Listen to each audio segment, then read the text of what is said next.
სტუმარი არის დაკო ნესუაშვილი, მედიკალ პარკის ბიზნესის განვითარებისა და საერთაშორისო ურთიერთობის დირექტორი. მოგესალმებით. დიდი მადლობა მინდა გადაგიხადოთ, რომ იმყოფებით ჩვენთან ერთად. მოგესალმებით, დილამშვიდობისა, მივესალმებით თქვენს მაყურებელს და მშვიდობიან დღეს ვუსურვებთ. ძალიან დიდი მადლობა. მოკლედ, მკურნალის გარეკანზე გიხილეთ. ჩვენიერი იყო, თქვენი ხელვა და სიუჟეტშიც მოვისმინეთ მისი კომენტარი. ახალი ეპოქის ლიდერი, ესე შეიძლება წარუადგინოთ ჩვენც, რადგან ჟურნალმა მკურნალმა სწორედ ასე დაასათაურა თქვენი, ესე რომ თქვა, ჟურნალში ფოტო და მინდა რომ ჩვენს მაყურებელს გააცნოთ თქვენი თავი.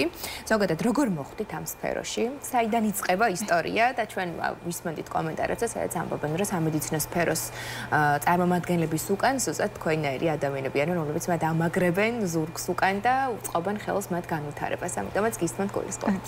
ალბათ გასაკვირი არ იქნება, ჩემი გზაც იწყება სამედიცინო უნივერსიტეტიდან. იმ დროს ვფიქრობდი, რომ უნდა ყოფილიყავი ერთ-ერთი წარმატებული ექიმი, მქონდა დასახული მიზნად და გადავწყვიტა, რომ ჩემი პროფესიული განვითარებისთვის მეზობელ ქვეყანაში, თურქეთში წავსულიყავი პრაქტიკისთვის და ერთ-ერთ მოვხვდი ძალიან სერიოზულ წარმატებულ კლინიკაში, ოღონდ მოვხვდი მაშინ როგორც სტუდენტი, რომელსაც სურდა, რომ მიმეღო ჩემი პროფესიის ყასახის ქირურგიის მიმართულებით განათლება.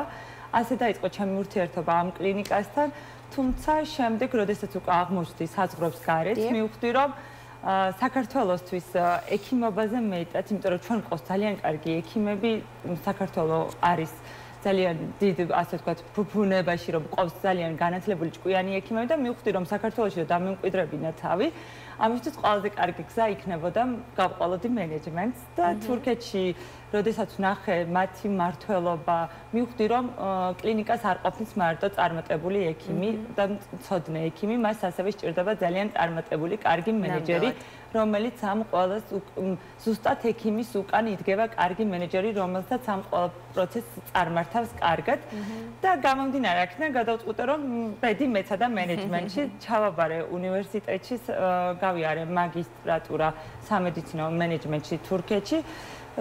კლინიკამ შემომთავაზა, რომ გამეგრძელებინა მათთან ეს ურთიერთობა და სამწუხაროდ გადავწყვიტე დარჩენილიყავი უცხო ქვეყანაში და უკვე 4 წელია მედიკალ სტამბულში, მედიკალ პარკის კლინიკაში განვაგრძობ ჩემს კარიერას. საინტერესო იქნებოდა გაგვეგო, რამდენად გაგიჭირდათ თავიდან საწყის ეტაპზე ერთი მხრივ როგორც სწავლა, ასევე დამკვიდრება თურქეთში.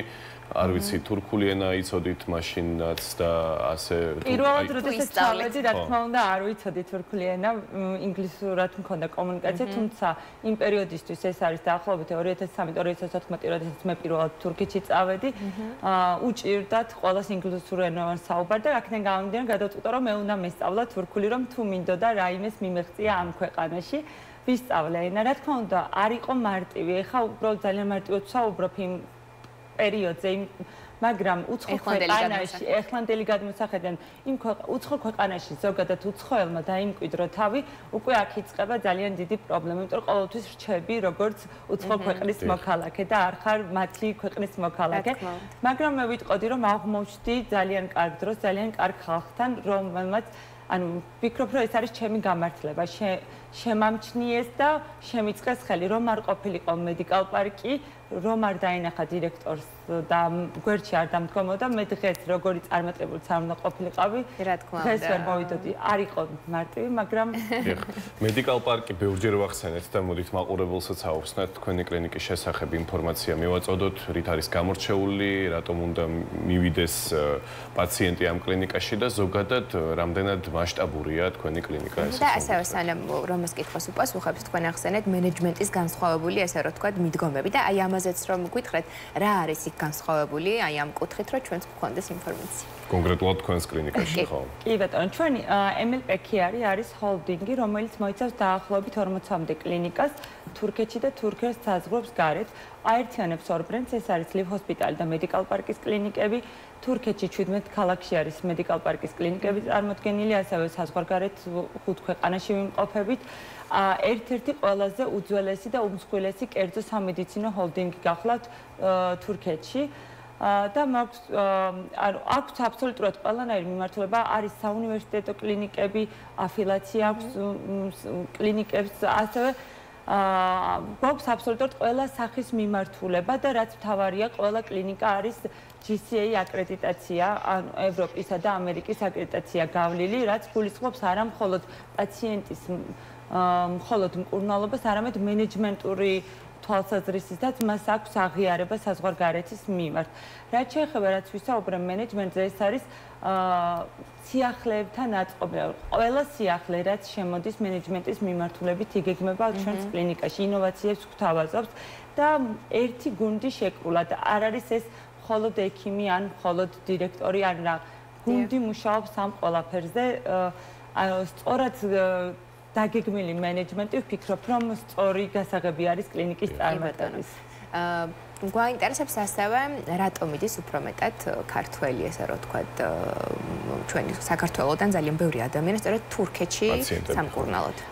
ვფიქრობ, რომ საქართველოსთვის თურქეთი არის ერთ-ერთი სტრატეგიული ქვეყანა, გამომდინარე იქიდან, რომ თურქეთი არის ჩვენი მეზობელი ქვეყანა. ყველაზე მარტივი გზა მიხვიდე თურქეთამდე, ვიდრე და მით უმეტეს, როდესაც უკვე თურქეთმა დაიმკვიდრა ამ მიმართულებით სახელი, რომ ევროპის სხვადასხვა ქვეყნებთან ერთად უკვე თურქეთის მოიხსენება როგორც სამედიცინო ტურიზმის ქვეყანად, ქართველებისთვის ბევრად მარტივი არის მეზობელ ქვეყანაში გადავიდე. ეს შეიძლება მოხდეს არა მხოლოდ იმიტომ, რომ აქ ვერ იღებდნენ რაღაც მომსახურებას, უბრალოდ იმიტომ, რომ მოისმინონ მეორე აზრი.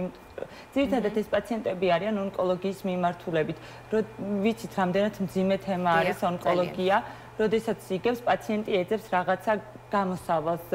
სურს რომ რაღაც იმედი იპოვოს და ამისთვის შეიძლება იყოს საუკეთესო გზა მეორე ქვეყანაში. ან უბრალოდ იყოს რაიმე მიმართულება, სამწუხაროდ საქართველო ამ წუთას არის განვითარებადი ქვეყანა ამ მიმართულებით და ესა თუ ის ინოვაცია, ესა თუ ის კვლევა ამ ეტაპისთვის არ იყოს მისაღები საქართველოში და მას უწევს ამის გამო საზღვარგარეთ წასვლა. სამწუხაროდ ასეა და იმედია აღარ იქნება ასე მომავალში, თუმცა თურქეთზე უნდა ითქვას აუცილებლად ის, რომ არა მხოლოდ საქართველოსთვის, ევროპისთვისაც ერთ-ერთი ლიდერია ზოგადად ბაზარზე და არა მხოლოდ საქართველოდან, სხვა ევროპული ქვეყნებიდან მიემგზავრებიან სამკურნალოდ თურქეთში. დაახლოებით 65 ქვეყანას ვემსახურებით მსოფლიოდან თურქეთში, რა თქმა უნდა, ეს არ არიან მხოლოდ ქართველები.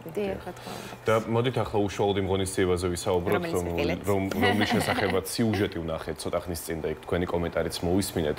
რას ემსახურება აღნიშნული ღონისძიება, ზოგადად მკურნალი კომიუნიტის დანიშნულება და როლი სამედიცინო სფეროში საქართველოში და მის ფარგლებს გარეთაც უკვე როგორც ხედავთ და თქვენი შეფასებები როგორი იქნებოდა აღნიშნულ ღონისძიებასთან დაკავშირებით. მკურნალმა კომიუნიტმა პირველად გადაწყვიტა ყოველთვის მათ ყდაზე ყავდათ ექიმი, წლის ექიმი, თვის ექიმი, ამიტომ ყოველთვის ყველაზე დიდი მნიშვნელობა ეთმობოდა ექიმებს და ამ გამორჩეული აღმოჩნდა წელი, ხო? და მიხარია რომ ერთ-ერთ ყდაზე მეც მოხდი როგორც არა ექიმი, არამედ მენეჯერი და ვფიქრობ რომ ძალიან სწორი გადაწყვეტილება და არჩევანი გააკეთეს ამ მიმართულებით რომ რატომღაც ყოველთვის მხოლოდ ექიმებს ეთმობათ ყურადღება და მენეჯმენტი რაღაც ასე ვთქვათ ჭრდილში ექცევა. და დრო იყო ახლა გამონათების, ხო? დრო იყო გამონათების, მე ვფიქრობ და ეს мотиваციაც არის, რა თქმა უნდა, კომუნიკაცია არის ყველაზე მნიშვნელოვანი. მედიის როლი არის ძალიან მნიშვნელოვანი, რომ გავუზიაროთ ერთმანეთს ინფორმაცია, თუნდაც იყო ამ საღამოს წარმოდგენილი სხვადასხვა